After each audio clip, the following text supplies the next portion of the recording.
perkara telah lengkap, tidak lagi untuk keperluan menemukan dan menyita barang bukti. Menimbang bahwa selanjutnya, dalam hal terjadi penolakan, seharusnya termohon memedomani ketentuan pasal 33 ayat 4 di atas, yakni selain adanya 2 saksi harus dihadiri oleh kepala desa atau ketua lingkungan. Hal ini sudah lazim dilaksanakan oleh penyidik dalam praktik. Menimbang bahwa hakim memahami dalam pelaksanaan tugas penyidikan ada kalanya penuh tantangan dan rintangan. Penggeledahan di lapangan seringkali mengalami hambatan yang luput dari prediksi atau situasinya sangat cepat berubah dan menuntut kesigapan dan kecepatan penyidik dalam pelaksanaannya, terutama dalam perkara-perkara yang tersangkanya atau orang yang diduga kuat sebagai pelaku adalah orang yang sulit diketahui tempat kediamannya atau berada dalam lingkungan yang memberikan perlindungan sehingga tidak jarang terjadi perlawanan dan ancaman kepada petugas.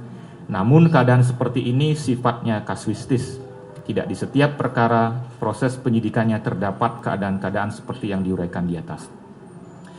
Menimbang bahwa dari bukti-bukti yang diajukan oleh termohon selama proses penyidikan, penetapan pemohon sebagai tersangka, penyerahan berkas penyidik baik tahap pertama hingga sebelum pelaksanaan penyerahan tahap kedua, sebagaimana diatur dalam pasal 8 Undang-Undang Nomor 8 Tahun 1981, hakim berpendapat tidak ada keadaan-keadaan yang menunjukkan hambatan yang dialami termohon untuk melaksanakan seluruh proses tersebut. Dalil bahwa pemohon bersikap kooperatif selama proses penyidikan tidak dibantah oleh termohon, sehingga secara material menurut hakim tidak ada urgensinya melakukan penggeledahan dengan tujuan melakukan penangkapan terhadap pemohon. Mengenai penangkapan, menimbang bahwa mengenai tindakan penangkapan yang dalam hal ini sangat erat kaitannya dengan tindakan penggeledahan, sebagaimana telah diuraikan di atas, tujuan termohon menggeledah adalah agar dapat melakukan penangkapan terhadap pemohon. Sebagaimana fakta yang terungkap di persidangan, syarat formil telah terpenuhi dengan adanya surat perintah penangkapan. Menimbang bahwa sekalipun terdapat pernyataan adanya 2 alat bukti sebagai alasan penangkapan dan bukti-bukti lain yang diajukan termohon di persidangan, dari bukti-bukti lain yang diajukan termohon di persidangan, tidak terungkap adanya fakta kesulitan yang dihadapi oleh termohon untuk menghadirkan pemohon dalam melaksanakan kewajiban pelimpahan. Tersangka dan barang bukti, dalam melaksanakan kewajiban pelimpahan tersangka dan bukti kepada penuntut umum. Sejak pemohon ditetapkan sebagai tersangka pada tanggal 7 November 2025, proses penyidikan tetap berlangsung dan pemohon tidak pernah ditangkap. Selain itu, tidak terbukti adanya perbuatan pemohon atau keadaan-keadaan sebagai contoh. Pemohon mulai berpindah-pindah tempat tinggal dan sulit dihubungi sehingga menimbulkan kekhawatiran gagalnya atau terganggunya proses penyelesaian penyidikan di tahap pelimpahan. Tersangka dan barang bukti kepada penuntut umum atau pemohon ternyata tidak memenuhi panggilan termohon untuk pelaksanaan pelimpahan tanpa alasan yang sah. Menimbang bahwa jika pelimpahan tersangka dan barang bukti telah direncanakan oleh termohon pada waktu tertentu, atau misalnya telah ditentukan jadwal yang pasti pada tanggal 22 Juni 2026, termohon dapat dengan mudah memberitahukan rencana tersebut kepada termohon menggunakan surat pemberitahuan atau panggilan resmi yang lazim digunakan dalam praktik, sehingga pemohon dapat mempersiapkan dirinya dengan baik.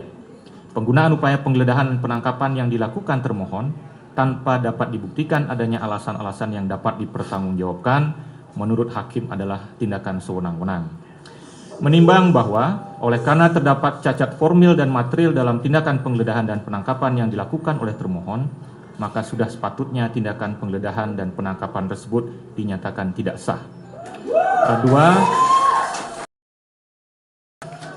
dulu ya, saya rasa sampai yang dilakukan oleh termohon terhadap pemohon, menimbang bahwa syarat yang harus dipenuhi oleh penyidik sebelum melakukan penahanan terhadap seorang tersangka diatur dalam pasal 21 Undang-Undang Nomor 8 Tahun 81. Dengan memperhatikan pula putusan Mahkamah Konstitusi Nomor 21 PUU 12 Romawi 2014, yakni 1. Syarat formil berupa memberikan surat perintah penahanan dengan tembusan kepada keluarga yang mencantumkan identitas tersangka dan menyebutkan alasan penahanan serta uraian singkat perkara yang disangkakan dan tempat ia ditahan. 2. Syarat material lain dilakukan kepada tersangka yang diduga melakukan tindak pidana berdasarkan minimal 2 alat bukti. 3. Syarat subjektif, yakni adanya keadaan yang menimbulkan kekhawatiran bahwa tersangka akan melarikan diri merusak atau menghilangkan barang bukti dan atau mengulangi tindak pidana. Dan 4, tersangka diduga melakukan tindak pidana yang diancam pidana penjara 5 tahun atau tindak pidana lain yang disebut dalam pasal 21 ayat 4 huruf B.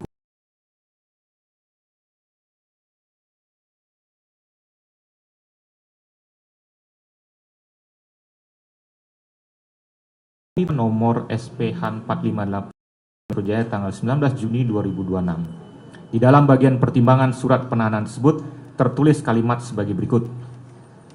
Bahwa dalam rangka kepentingan penyidikan dan berdasarkan hasil pemeriksaan, tersangka diduga melakukan tindak pidana berdasarkan minimal 2 alat bukti yang sah jika tersangka mengabaikan panggilan penyidik sebanyak 2 kali berturut-turut tanpa alasan yang sah atau